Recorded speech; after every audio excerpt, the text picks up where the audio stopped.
Hey, hey, yeah, hey. This is Perfection Art by Tracy, and I'm Tracy, and today I'm gonna be a scientist for Nate's Art Lab over on his Patreon channel. Yeah, Nate has challenged us to do 2 paintings with the same technique and showing y'all how important consistency is. Hang on. Let me get to my own element. Whew, much better. So today, Nate's Art Lab over on his Patreon channel, we've all come together to show you guys how important consistency is. 90% of our paintings fail due to consistency. So our challenge was to do 2 paintings using the same technique, but have one of our paints have the right consistency and the other one have the improper consistency. Some of the artists in this collaboration, I guess you can call it, are going to show you how to either thicken your paints or thin your paints, or they're going to show you how to fix a painting instead of having to scrape it. So I hope you guys will join me today. I'm excited about the paintings that I'm going to do, and hopefully they turn out beautiful. So join me down on the canvas. I'll go over all of my colors and the technique that I'm going to do. I'll see you in just a minute. Alrighty guys, we are ready to be scientists and play. So what I've done is I have mixed my colors. I have Amsterdam Oxide Black. I have Golden Titan Buff. I have Rustolium, I think this is their champagne, yeah, Metallic Champagne. And then I have Golden Fluid in the Iridescent Bronze. I purposely wanted to pick different consistencies of paints. So the Amsterdam, it's not a heavy body, but it is fairly thick. And then these 2 are fairly runny. I'll show you. It just kind of already just plops off. Doesn't just stay on the little stick. And then the Golden Fluid is very, very, very fluid. So I mixed my paints using Floetrol, Liquitex pouring medium, and a little bit of GAC 800. And I did not adjust them in any way. Oh, you're not going to be able to see from the black, but I like my paints thick. So I love the way this turns out with like the Amsterdam tube paints. I don't normally add water to that. And then this one, it's a little tiny bit thinner, but not by much. That's the Golden Titan Buff. And then the Rustolium, it's really almost the same consistency as the Golden. But this one, the fluid one, is very, very, very fluid. Very fluid. So, the first experiment I'm going to do is with them just like they are, not adjusting them at all. And hopefully you can see how much the composition gets off just by having this one paint that's way more fluid than these others. I've already done a little drip test. You can see this one, it ran a lot faster than these did. So what I'm going to be working on are 2, there's the thin canvases, but they are the gallery wrapped. I actually love these canvases, especially for experiments like this. I get them from Hobby Lobby. It's the Master's Touch, their classic collection. They're 2 8x16s, and the regular price is $7.99, but normally you get them 50% off. So it's just a really good size canvas to experiment on. And again, they're gallery wrapped, so makes it even nicer if you do want to keep it. All right, so I'm going to do the first painting first with the paints just like they are, and then I'm going to show you how I'm going to fix my paints and pour a second one. I've got a flow extender close by. I hesitated to use this. This is just kind of a slop bucket of all of my bronzes and golds and quinacridone, nickel azo gold, and I think there's some fire opal in here, but it's just a leftover. Sometimes I like using a metallic as a flow extender because you can get like pop-up cells. So I'm going to do that today. We're just going to see, but that's just going to be my flow extender. All right, I'm going to move all this out of the way, and then I'm going to fill up a cup. I only need about 5 ounces of paint with this size canvas, and I'm using just a little 8-ounce paper cup. I'm going to elevate one end of my canvas and pour down. Hopefully I'm going to angle the camera so that you guys can see it coming out of the cup. Last time I did that, my hand was in the way, so I'm going to make some adjustments and I'll be right back. All right, I'm hoping that that angle, my hand is still going to be right here, but hopefully you can see it as it's coming out this way. So I've got my colors all lined up how I want to use or layer them. So I'm just going to start layering my cup. Do the black first. I'm doing small layers. This is the Rustolium Metallic Champagne, Golden Titan Buff. And I forgot to mention, I did add a little bit of white to my Golden Titan Buff, but it was the exact same consistency as the rest. Oh, that is so runny. It's hard doing a painting that you know is not right, but it's a good learning lesson. And I'm actually layering a non-metallic between each metallic. All right, one more layer and I think we're good. Probably have enough already, but just for scientific purposes, we're gonna make sure we have enough. All right, get these out of the way. Let's get started. I'm just gonna hold my, let me move this, hold my canvas up a little bit since it's such a small canvas. If it was larger, I would have propped it up. All right, here we go. Oh my goodness, look how runny that is.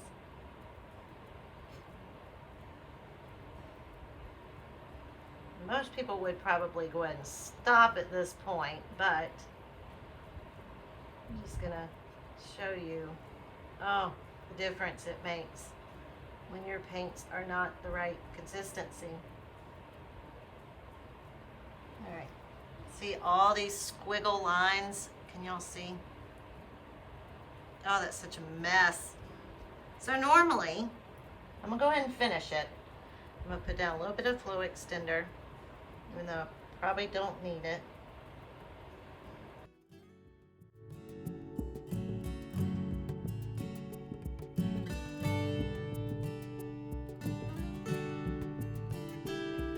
We're gonna try to tilt this out. I'm trying to find the weight of my paint. Oh my goodness. Like I said, look how fast that's running. Can y'all see that? Am I in camera? I can't even get it to go over the edge because one is running so much faster than the other. Trying to watch the paint and watch the camera at the same time, hoping y'all can see this. See right there? See how that's running so much faster? There we go. Right there. It's hard to even get it to go. My husband just walked up behind me and grabbed my butt. You scared me to death. You just about got this canvas thrown in your face. Okay. Oh my goodness. That scared me so bad. The trials and tribulations of sharing an office and a studio. All right, let's try to get down to this last corner. I'm losing everything because paints are running faster than others.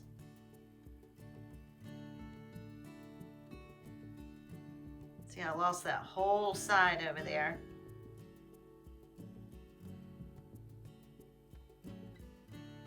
And again, y'all see that paint, how it's not running like a straight line.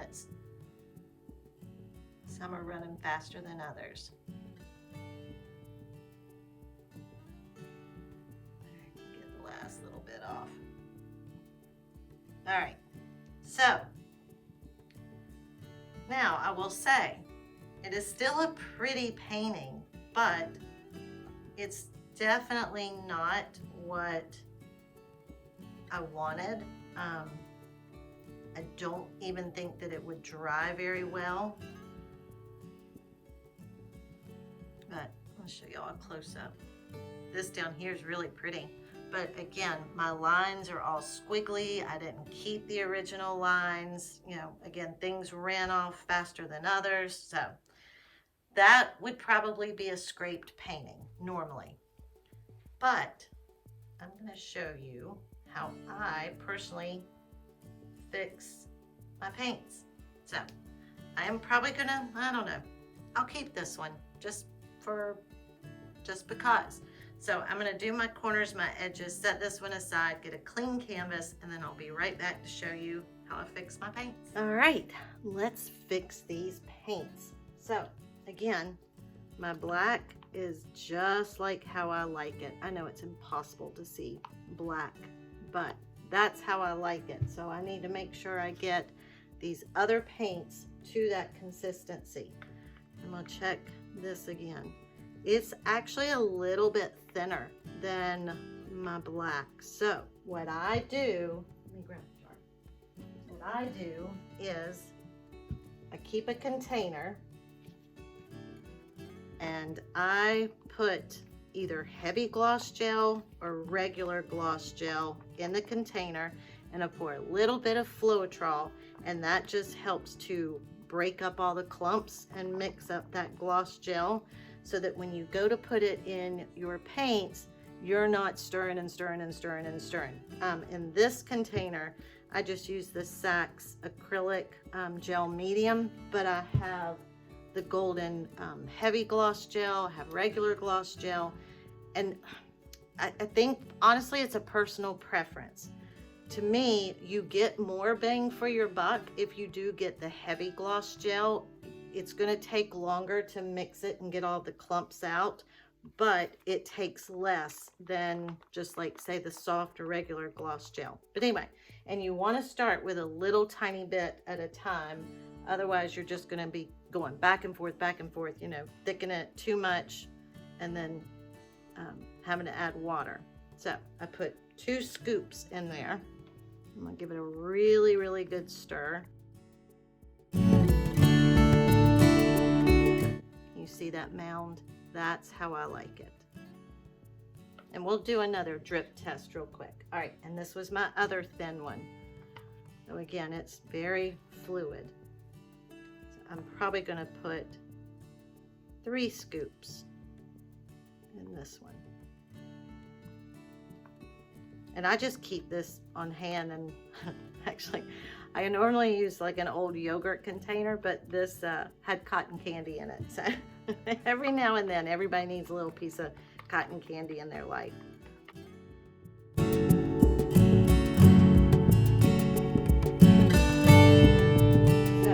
Do one more quick little drip test.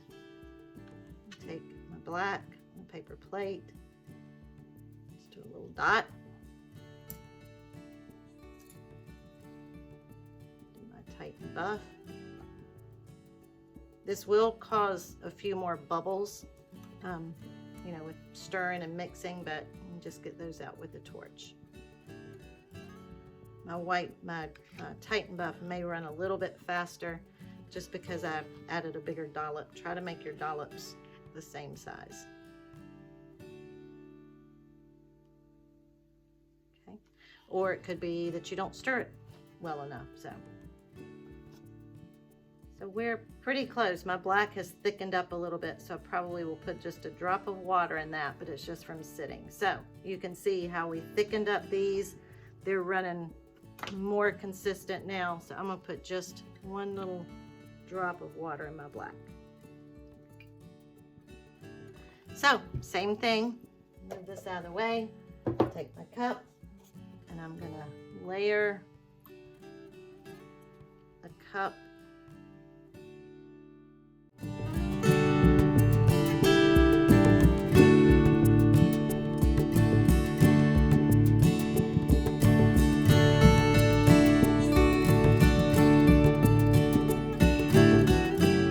Same thing we did with the other one. And again, my hand's going to be in the way, but again, I'm just going to do little jiggles back and forth.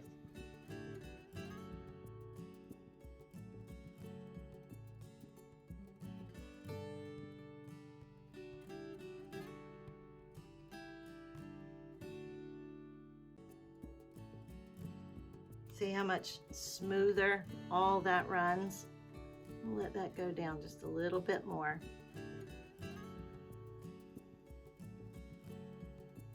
Definitely have some bubbles from adding the gloss gel, but we can fix that with our mighty torch. And I didn't worry about this up here because that's going to be tilted off anyway. If I was going to keep it, then I would have tried to do a pretty dismount. All right, so we're going to put down a little bit of flow extender again. I don't think that cup had quite as much in it as the other one did. All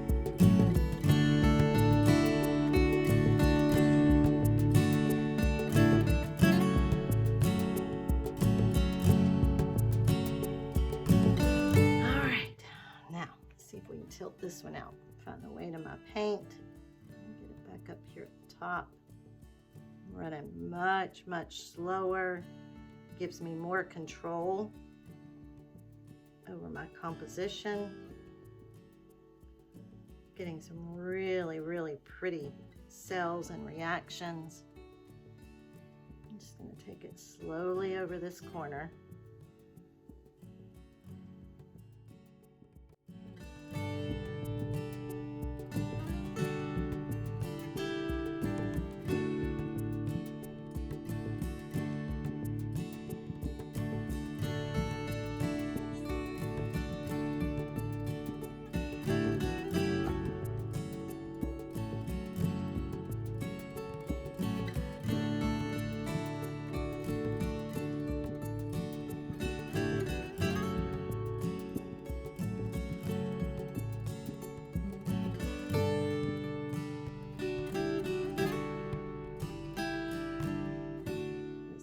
All of my paints are running the same speed, same consistency, holding all those lines.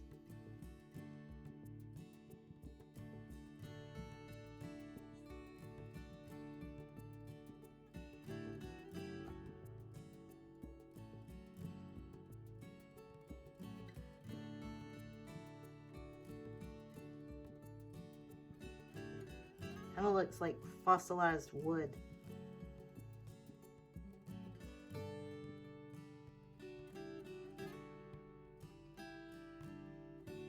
So much prettier. Y'all see how all those lines held, kept my composition. All right, I'll clean up my corners and my edges of this one, and then I will take you in to show you both paintings. I'll be right back. All right, here they are side by side. Now, from up here, is this first one a pretty painting? Yeah. But let me get in close and I'll show you why you would be disappointed. So remember the flow extender that I used. See how it's starting to come through? I can see, oh, where's my finger? Canvas here. And because the flow extender was so much thicker than a couple of my paints, it's starting to show through all the way around the edges and the corners. Now, could I go back? You see right there, I'm afraid that might even start cracking. Can I go back when it's dry and hand paint? Yeah, I can. But it's just an added unnecessary step that wouldn't happen if my paints were the same consistency. So again, pretty painting? Yeah, okay. I don't like the squiggly lines. You know, definitely not the composition I was aiming for, but because of the colors, it's still pretty. But this is what you get when your paints are the right consistency. All of the lines held, got some beautiful little cells popping up, and honestly, this is just minutes after pouring, so more will actually develop as time goes on.